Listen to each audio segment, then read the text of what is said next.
was told that I could read anything I wanted as long as it was a campfire story, so I said, yes, there is a scary story that's very close to my heart. It's probably the first scary story that I ever actually thought was legitimately scary, and I read it when I was 10 years old. That's how it starts. And I managed to find the book because I wanted to read it from the actual paper. And it's from an author, he's not very well known, Robert Lawrence Stein. And the story is called I'm Not Martin.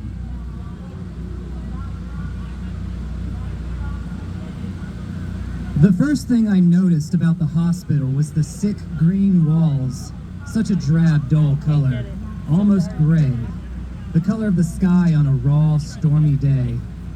Someone had draped orange and black streamers from the ceiling because it was Halloween. And some of the doors had cardboard witches and jack-o'-lanterns taped to them. But the decorations didn't help. Even if you were feeling cheerful, the grim color of the walls would change your mood and make you feel sad and nervous and afraid. I sure wasn't feeling cheerful as I walked between my parents down the long green hall to my hospital room. Mom squeezed my hand. Her hand was warm. Mine was cold and clammy. "Nothing to worry about, Sean," she said softly. She stared straight ahead. Her shoes clicked on the hard tile floor. Under his breath, Dad read off the room numbers as we passed each great green door. B12, B14, B16. "Having your tonsils out is no big deal," Mom said.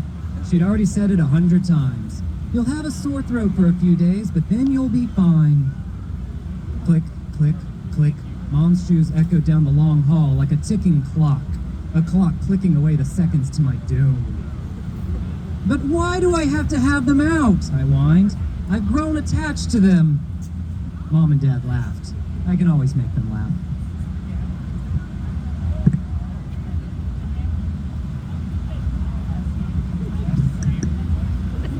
I believe in you. You can do it. It's a talent that comes in handy whenever they're angry at me. Of course, they weren't angry today, but I always make jokes when I'm nervous. "Just think, no more of those horrible sore throats every time you catch a cold," Dad said, his eyes on the door numbers. "No more swollen glands." "Whoop-de-doo," I muttered. "None of my friends have had their tonsils out. How come I have to have mine out? And on Halloween?" "Just lucky," Dad said. He's a big joker, too. "But Halloween is my favorite holiday," I said. "I love scaring people and getting scared. And now I was missing it all. I had no way of knowing that this would turn into my scariest Halloween ever." As we turned a corner, I heard a kid sobbing loudly. Mom sighed. "There are so many sick kids in this hospital, Sean. Really sick kids. You should remember how lucky you are. So many kids here have serious trouble."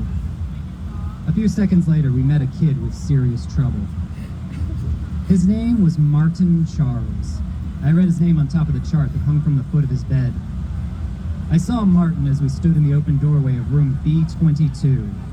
Martin's bed was by the window. An empty bed, my bed, stood across from it against the puke green wall.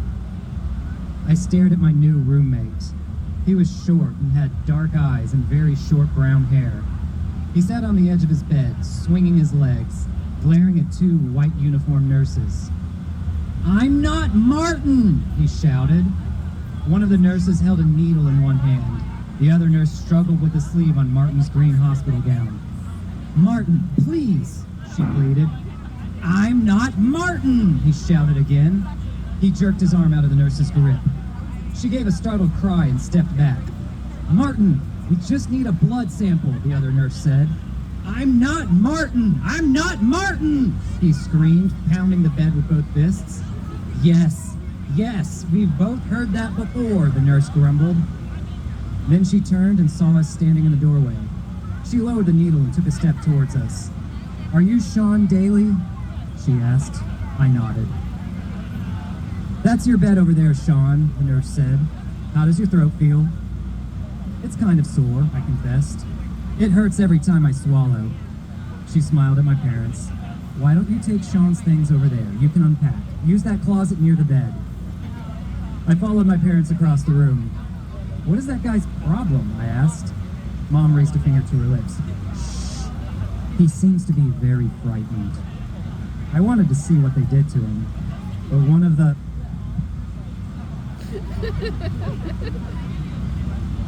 nurses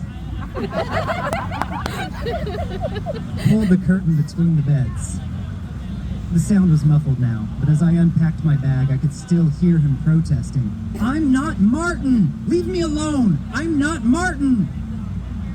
A few minutes later, the curtain slid open a few feet, and one of the nurses stepped to our side of the room.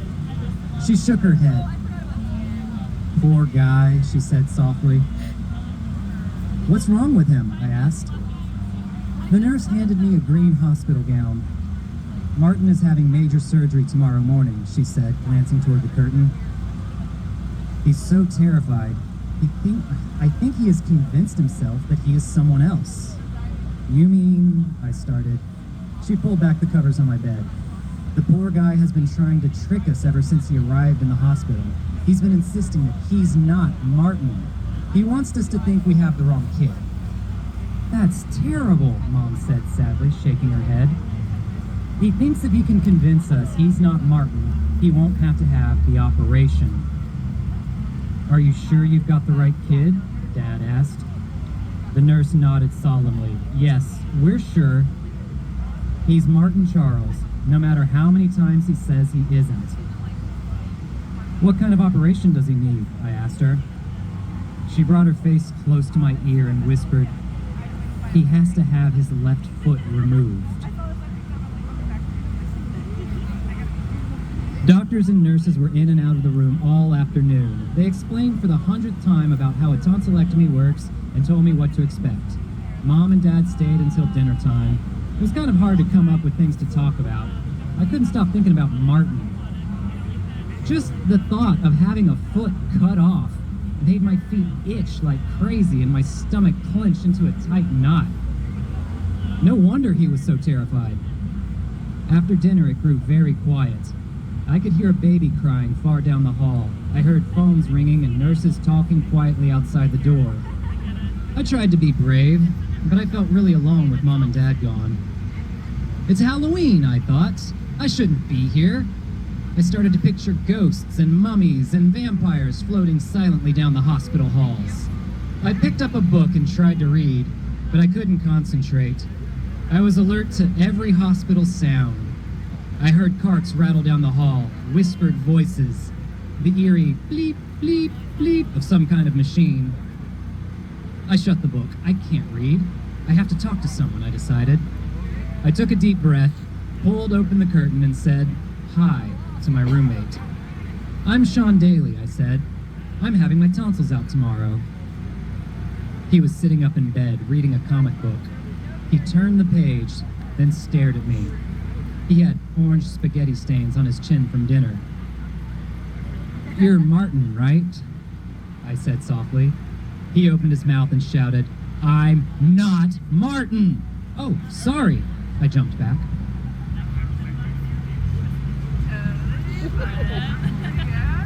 Why am I such a stupid jerk? I asked myself. Why did I say that?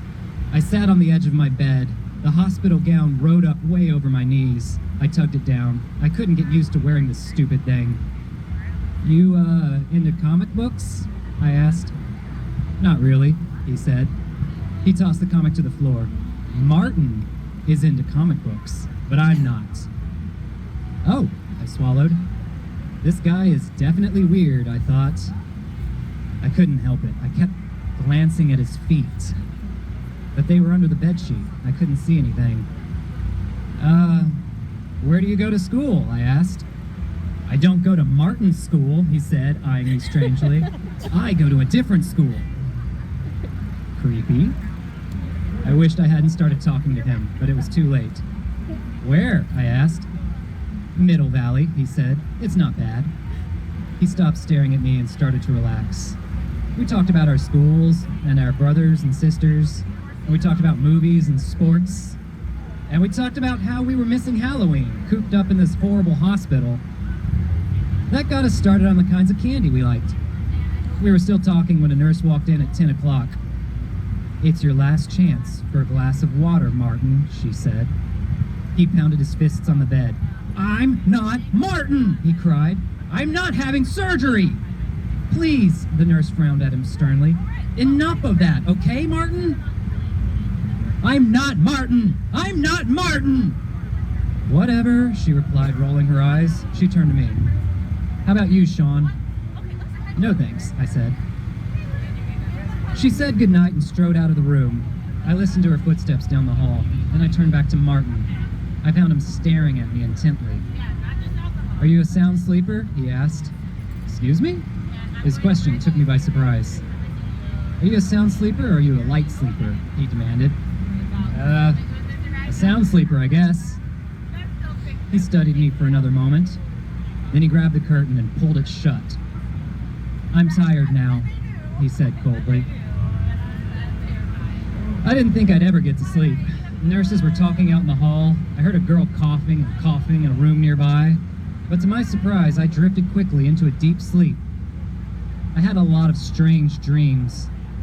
In one dream, I was being chased down a long green hall by someone I couldn't see. In another dream, my dog was bigger than me. He carried me around in his teeth. Then I turned into a grinning jack-o'-lantern and rolled away. But in my most vivid dream, I was in the hospital. I saw a boy at the foot of my bed. He held 2 clipboards with charts in his hand. I could read the name on the top of only one of those charts.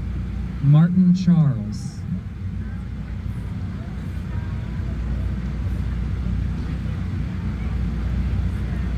The boy hung that chart on my hospital bed. Then, smiling, he crept away, carrying the other chart under his arm. When I awoke, I wasn't sure if I was still dreaming or not. 2 men in white lab coats stood beside my bed. They wheeled a long card up to me. One of them picked up the chart from the end of my bed. "This is him," he told his partner. "Huh?" I gazed up at them, still half asleep.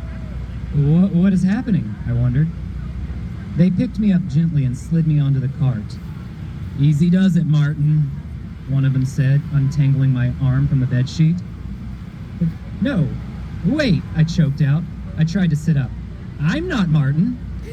One of them held me down. The other checked the chart again, reading the name out loud. "Martin Charles." "Let's go," his partner said. They wheeled me to the door. "No, stop," I screamed. "I'm not Martin. Really, you're making a big mistake. He's Martin." I pointed back at the room. They pushed the cart down the empty hall. The wheels clattered louder over the tile floor. "They warned us you'd say that," the taller one said. "They said you've been lying about your name since you arrived. They told us to just ignore you," his partner added. "But I'm not Martin," I screamed at the top of my lungs. "Please, you've got to listen. I'm not Martin. I'm not Martin. I'm not Martin." They pushed the cart into the open elevator. Way down the hall, Martin poked his head out of the room. He waved goodbye, a big grin on his face. Then the elevator doors shut behind me.